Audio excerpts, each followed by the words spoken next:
Kumusta mga brad? Palagi nga po nating naririnig or nababasa na pangit daw yung bagong NMAX ni Yamaha or yung bagong NMAX Turbo nga po. Kesyo mukha daw alien, mukha daw pango at wala daw gulay board. Kung sa bagay, may punto naman sila. Pero alam nyo ba na meron pa nga pong isang motor si Yamaha na kaparehas po ng makina na NMAX. At eto nga po yung motor na yon, ang Yamaha Lexi LX155. Kaso lang, wala pa sa Pilipinas. Pero syempre bago tayo magpatuloy, kung bago ka pa lamang napadpad dito sa aking walang kwentang channel, huwag ka na mag-subscribe. So yun na nga, para nga po doon sa mga hindi nakakalam, meron po itong motor na ito, nag-i-exist po siya. Yung iba kasi puro NMAX na ang alam, kung sa bagay hindi ko sila masisi. Kasi nga po wala naman sa Pilipinas ang Yamaha Lexi. Pero dahil nga po sa matindi ng labanan ngayon pagdating sa mga maxi scooter dito sa Pilipinas, baka may tsansa na itong isang to, baka lang naman. Para nga po doon sa mga hindi nakakalam, ang motor na ito ay matagal na pong meron doon sa Indonesia. At dati nga po, hindi pa siya 155cc. Yes po, 125cc pa lamang siya. At doon nga po sa kanila, napakasikat ng Yamaha Lexi 125. Ayon kasi sa mga tao doon, almost perfect na po para sa kanila ang Yamaha Lexi 125. Well, ang tinutukoy nga po nila doon yung power, yung tibay, yung stamina, at higit sa lahat practical kasi nga po meron siyang floorboard or also known as gulay board na oo nga naman talaga, gamit na gamit yan. Kahit dito din naman sa atin, lamang yung motor mo kapag may floorboard. Syempre, kargahan ng Red Horse yan. Kaya nga po dahil sa sobrang nagustuhan ng mga Indonesia ng Yamaha Lexi 125, in-upgrade po nila ang makina at ginawa nga po nilang 155cc. Nakatulad na nga po sa Yamaha NMAX. At ang malupit doon, nandoon pa rin yung kargahan ng Red Horse. Kaya sobrang panalo talaga itong motor na ito. Okay. Kaya dahil dyan, pag-usapan na lamang natin kung ano bang meron sa motor na ito at kung gaano nga ba talaga siya kaganda. So ito nga po ang Yamaha Lexi LX155 na mayroong 155.1 cubic centimeter engine displacement, 4-stroke single cylinder, single overhead cam with 4 valves. Powered by Blocker technology, ng ibig nga pong sabihin mas pinalakas na makina at mas pinatipid sa gasolina. Fuel injected at syempre ito po ay naka-liquid cooled. Kaya hindi po siya panis sa Honda Click 125. Ang kanyang compression ratio 11.6:1. Pagdating naman po sa kanyang power, ito po ay mayroong 15.2 horsepower at 8,000 RPM, 14.2 Nm of torque at 6,500 RPM na ayon nga po sa mga Indonesia na nakagamit sa motor na ito po ay kayang tumakbo sa bilis ng 110 km/h.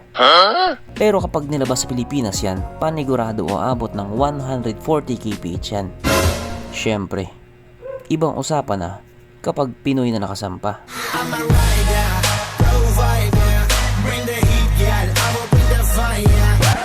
Ang kanyang tangke ay kaya magkarga ng 4.2 liters fuel tank capacity na kung iisipin nga po nating mabuti para sa isang 155cc na motor, medyo maliit po yun. Pero ito naman po ay kumukonsumo ng 45 kilometers per liter. So para nga po sa isang 155cc na motor, matipid na rin po yun. Ang sukat ng kanyang gulong 90/90/14 sa harap at 100/90/14 naman sa likuran. Syempre, paras na nga po itong naka-tubeless. Pagdating naman po sa kanyang braking system, ito po ay naka-disc brake sa harap, kaso lang drum brake pa din yung sa likuran.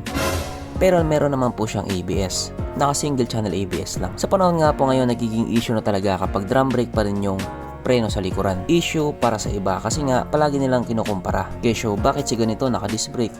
Yan, naka-drum brake lang. Kaya yung iba din tuloy nadi-discourage. Imbis bibili sila, hindi na lang. Ang kanyang seat height ay mataas na 770mm at 135mm naman ang kanyang ground clearance. At ang motor nga po na ito ay may kabuuang bigat na 118 kilograms. So pagdating nga po sa 150cc to 160cc category ng mga maxi scooter, eto na siguro yung pinakagaan. Kaya panigurado din napakadaling imaneho nito. Mapunta naman po tayo sa iba pa niya mga features. So ang ilaw nga po sa motor na ito, naka-LED na po, kaso bald type pa rin yung kanyang signal lights. At speaking of ilaw, kapag nakaharap nga po siya, kahit para silang Yamaha ni NMAX, malayong magkaiba po yung mga itsura nila. Don't get me wrong, kasi para sa akin, gwapo yung NMAX Turbo, tsaka gwapo din tong Yamaha Lexi. Pero ikaw Brad, alin sa kanila yung mas may dating yung itsura? Ang kanyang gauge panel, syempre ito po ay naka-digital. At ito nga din po ay naka-keyless. Naka-smart key system na po siya. Pero may mga variant nga din po sila na naka-disusi pa lang. Kaya may choice din talaga ang mga tao kung alin pa talaga yung gusto nila. Kung sa akin, mas gusto ko disusi lang. Mas convenient kasi yun. At meron pa nga din po itong, or meron nga din po itong Y-Connect or Yamaha Connect na sinasabi na nga po ng karamihan na wala naman daw talagang connect. Ito na daw yung isa sa mga walang kwentang features na nakita nila. At meron din po itong ISS or Idling Stop System. So alam nyo na nga po kung para saan yun. At syempre hindi po mawawala sa motor na ito ang kanyang USB charging port na para kahit saan ka nga po magpunta hindi ka na mangangamba na baka malubat yung cellphone mo kasi nga manonood ka pa ng Cornhub. At dahil nga po ito ay bagong motor na, wala na po siyang kickstart. At ito nga po ang palaging hinahanap ng mga taong walang pambili. Pero dito may pambili ka man o wala, alam kong palagi mo ring hinahanap to. Sapagkat nandito na nga po tayo sa exciting na part, ang kanyang mga suspension. So sarap ang bahagi nga po ito ay ginamitan ng telescopic fork. At sa likuran naman ito po ay gumagamit ng single shock absorber na mayroong subtank na ayon nga po sa mga taong nakagamit sa motor na ito, maganda ang bounce.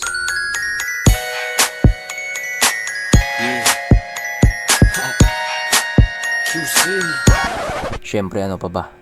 Meron pang isa.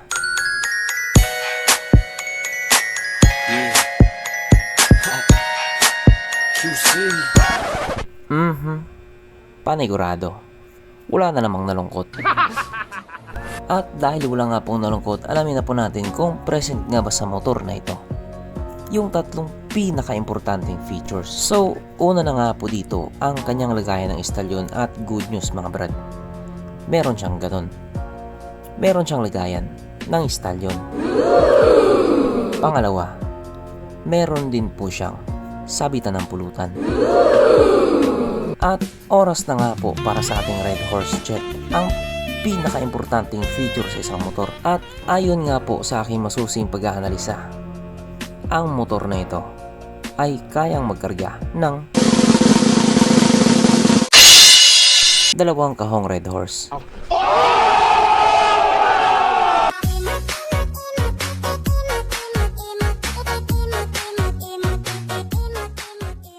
So therefore ang motor na ito, malinaw pa sa sikat ng araw, ay talagang highly recommended. At regarding naman po sa presyo niya, doon nga po sa bansang Indonesia, ito nga po ay nagkakalaga ng 30,200,000 Indonesian rupiah, na kung i-convert nga po natin into Philippine peso, ito po ay papatak lamang ng 108,000 pesos. Kung iisipin nga po nating mabuti, napakamura niya. Mura para sa isang may malupit na specs at mga features na pinaglalagay sa kanya. At remember, palas po silang ng makina na NMAX. Kaso lang yun po ay presyo sa Indonesia. Pero kahit nga po ganoon, sana maisipan naman ni Yamaha Philippines na dalhin nila dito itong motor na ito. Kasi kapag nagkataon, magpapakabait na ako sa mama ko. So hanggang dito na lang muna mga brad. Kung may gustong sabihin or gustong idagdag doon sa mga sinabi ko, mag-comment ka na lamang sa baba. Keep bye.